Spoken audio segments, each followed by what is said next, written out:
la fin du franc CFA. Le franc CFA, une monnaie dont la banque coloniale, néocoloniale française, est l'outil à partir duquel les économies ouest-africaines, les économies de 15 pays africains, d'Afrique centrale, d'Afrique de l'Est et même d'Afrique de l'Ouest, sont bloquées. Et elles servent essentiellement de mécanisme de renflouement au trésor public français, qui a été constitué sur le pillage des anciennes colonies françaises. La France est en crise, elle n'a pas de budget.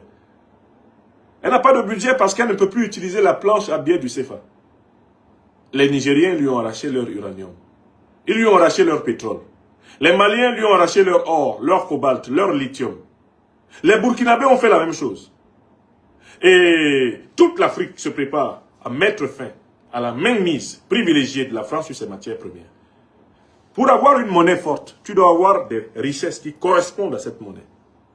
Or, dès lors que tu n'as plus que ta planche à billets et que plus personne ne prend ta camelote de monnaie au sérieux, tu es pauvre.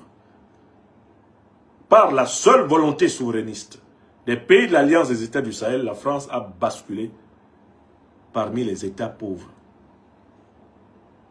Elle a basculé comme par un coup de baguette magique. C'est-à-dire que les sorciers ont reçu un déversement subit d'eau bénite.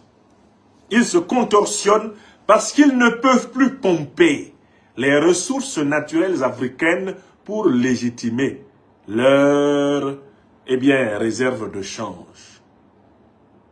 Ils ne peuvent plus se présenter devant la Banque Centrale Européenne en disant « Nous avons du cacao, nous avons du café, nous avons de l'uranium, nous avons de l'or, nous avons du cobalt, nous avons du manganèse, nous avons du bois. » Ils ne peuvent plus et non plus.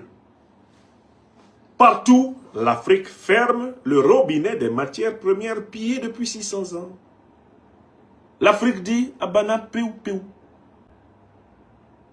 L'Afrique dit « C'est fini, vous ne prendrez plus nos richesses gratuitement ».